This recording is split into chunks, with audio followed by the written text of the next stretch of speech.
Hey everyone, welcome back to the channel. I just want to get right into it, talking about Steven Stamkos. Everyone after the Ryan McDonagh trade from the Nashville Predators back to the Tampa Bay Lightning is talking about how the Lightning might not be able to keep Stamkos, how this trade potentially pushes Stamkos out. But I think based on the Ryan McDonagh conversation, based on his response and the fact that, it's crazy that Steven Stamkos and Nikita Kucherov are skating together. Like, the playoffs are still going on. They've been eliminated. And I think, you know what? I think in the past, we've always speculated about Stammer. It's fun to speculate about Stammer, even coming home back to Toronto. I think maybe there is a scenario where Toronto could maybe offer, this is crazy, but like Stammer and Tavares reuniting and you sign Stammer, 9.1 per million. So Stammer's number is 91. Maybe Tavares goes, hey, Stammer, you want 91? Come to Toronto. I'll take 19, or I'll take a different number. You take 91. We'll give you 9.1 million per year for 3 to 4 years and have fun in Toronto. Or, and why I'm making this video, I think there's a real scenario where Stamkos just stays in Tampa where he wants to be and signs a longer term right until his end of his 30s, right to 40, and a lower cap hit. So this is a scenario. So the cap hit for Stammer in around 6 to 7 million to return to Tampa. The salary cap is supposed to rise to about 87.7 million. So that's with this in mind.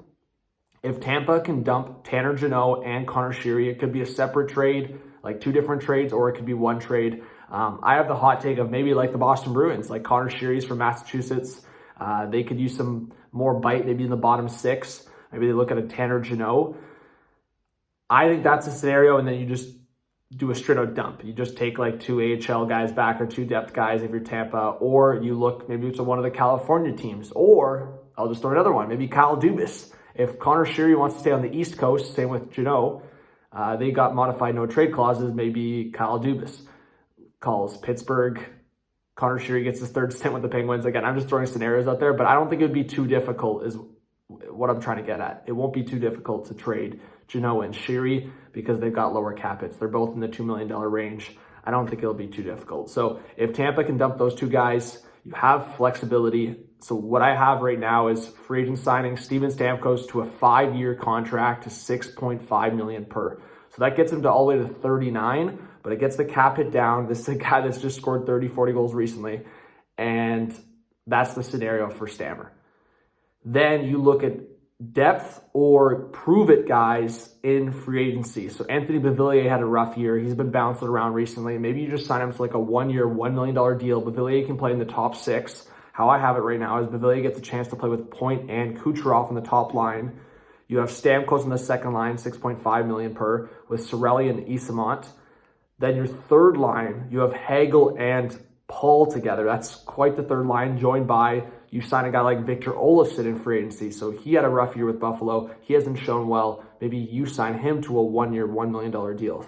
See how you're signing these prove-it guys, these cheap guys, and then maybe you bring back like a Tyler Johnson for cheap. He's also a free agent. He's in his mid-30s, so you bring him back. You, make a 4th line, including Glendening, who's still under contract. And I think that's a pretty good 4th line if you have Glendening and Tyler Johnson there.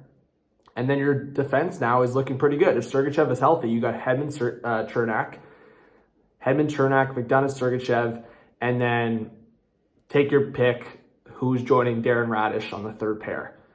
And then Vasilevsky, your starting goalie, with Johansson. So I think that's pretty good. And how this shows right now with that scenario in mind, a roster size of 20, which is enough, and you've got 455,000 of cap space. So you have just enough if you signed Steven Stamkos to a 6.5 million per for 5 years. So that's extending the term a little longer than maybe Tampa wants, but it gets the money down. And as I said, I think other teams can offer 8-9 million for Stammer, but a shorter term. I don't think anyone's handing out 9 million per for Stammer for 5-6 years. If they do, hey, prove me wrong. But I think that's a good scenario for Stamkos to stay in Tampa and to sign prove-it guys or short-term guys like a Tyler Johnson, bring him back to Tampa, or Beauvillier and Olofsson, as I said, who need to prove their worth in the league again. So I think Tampa could give them that opportunity. So give me your thoughts, guys. Could Stammer stay in Tampa? I think it's realistic. I think it's still realistic. So I just wanted to make the point. I think maybe the McDonagh trade makes it tough for them to make it work. But as I'm talking here, a roster size of 20, Stamkos at 6.5 million per, you can make it happen. So comment your thoughts, subscribe, like, notification bell, and we'll see you soon. Peace.